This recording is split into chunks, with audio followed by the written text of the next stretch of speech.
Ever get that feeling like someone's watching you, even when you're home alone? You know that unease? Well, that's the kind of thing we're dealing with today, listeners. We're diving deep into Ashford, a town that went from picture perfect to straight out of a thriller. And it all revolves around this mystery, the mystery of the Silent Stalker. Yeah, it's a chilling case, and you've got quite the collection of sources there, I see. Newspaper clippings, police reports, even some excerpts from true crime books. We're going deep on this one. Don't worry, we're going to try to make sense of it all, piece by piece. You got there. Okay, so Ashford. Picture this. Nestled in the Pacific Northwest, the kind of place people dream of escaping to. Peaceful, picturesque. Right. But then, starting in early 2004, a string of really unsettling incidents, they just start chipping away at that whole peaceful image. And the thing is, these weren't your typical break-ins, not smash and grabs. The police reports you sent, they make it clear these incidents were more about disruption than actual theft. Yeah, exactly. Like, picture this. You wake up one morning and a picture on your nightstand, it's turned to face the wall. Or a chair just slightly pulled away from the table as if someone just got up. Spooky. And here's the kicker. Residents kept finding their windows wide open. Windows they swore they'd locked the night before. See, that would be enough for me. I'd be out of there. Right. I don't know about you, but those little details, they'd make my skin crawl. It's like this unseen presence was messing with them, Absolutely, and that's actually a big part of why these home invasions were so psychologically damaging, There's no violence, no theft, not in the usual sense, but that violation, you can feel it. It's unsettling. It really is. Yeah. Our homes are supposed to be our safe spaces, so when that safety is messed with, even in small ways, it's unsettling. It can make the familiar dangerous. And the newspaper clippings, they really capture how quickly that fear spread. I mean, people were sleeping with the lights on, installing extra locks. Some were even afraid to go outside after dark. I can't blame them. You can imagine how that kind of widespread fear would impact a whole community. Neighbors start doubting neighbors, People you see every day become suspects. It's like the town itself was infected with this, invisible threat, right? Exactly. And here's where it gets even darker. It wasn't just the home invasions. People started to disappear. And these disappearances, they weren't just random, like one-offs. We're talking about 3 young women all vanishing under, eerily similar circumstances. Between 2003 and 2005, yeah.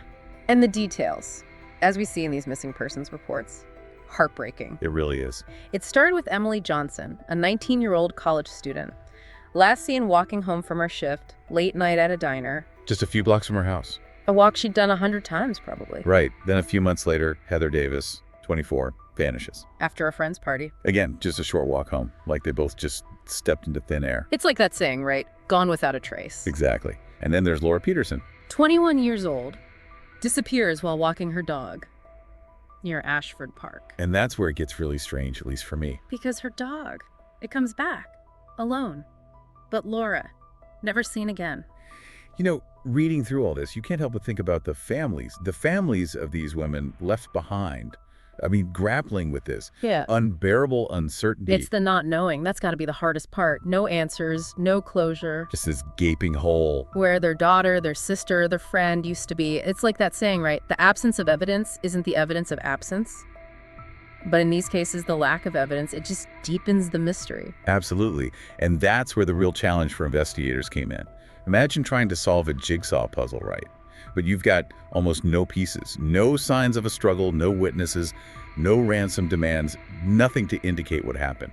So where do you even begin? I mean, with the added pressure of this entire town on edge, convinced there's something sinister at play. It's a lot. Well, that's where it gets really interesting, because with so little hard evidence, investigators, they had to rely on theories. They had to try to fit the few pieces they did have into some plausible narrative. Exactly. And from what you've gathered, there seem to be 3 main theories that emerged. So we've got these disappearances, this atmosphere of fear hanging over Ashford, and very few real leads, like trying to solve a puzzle, but most of the pieces are missing. It's a tough one for sure. But there are a few details, even in all this, a few details that stand out, at least to me. Right, like investigators were clutching at straws, trying to find anything to grab onto. Exactly. But sometimes, even the smallest detail, it can spark something. A new lead, new idea. Exactly. And one that I kept coming back to was this mention of a black SUV seen speeding away from the area where Heather Davis disappeared. Ah, yes. The shopkeeper's statement. He saw this SUV parked on the edge of town around the time Heather vanished. Then it was gone. Like a ghost car. Another one of those details that sends chills down your spine, you know? Definitely. Was it just a coincidence? Or could this be the clue, the one that cracks the case wide open? I wish we knew. But without a license plate, a better description of the driver, it's a dead end. Yeah. For now, at least. Makes you wonder if someone out there knows more than they're letting on. You and me both. And then there's that detail about Laura Peterson's dog, the one that came back, but she didn't. Oh, right. The reports mention it's barking, how it was different. Like the dog had seen something terrifying. It's a chilling thought.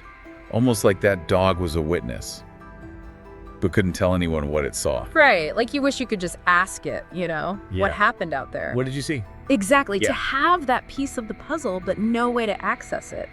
I can't imagine how frustrating that must have been for investigators. I can't even imagine.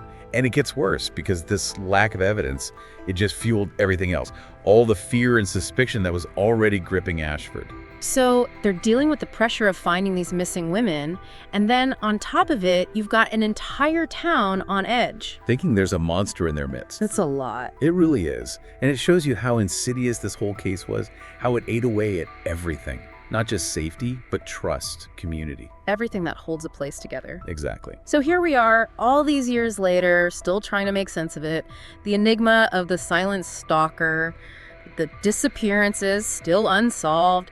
Ashford still bears those scars, It's a reminder that sometimes there aren't easy answers. Sometimes the mystery lingers. But that doesn't mean we stop searching for answers, for understanding. And maybe, just maybe, someday we'll know more. New technology, a new witness, something that sheds light on what happened in Ashford. Until then, listeners, keep those lights on, keep those doors locked, and we'll see you on our next deep dive.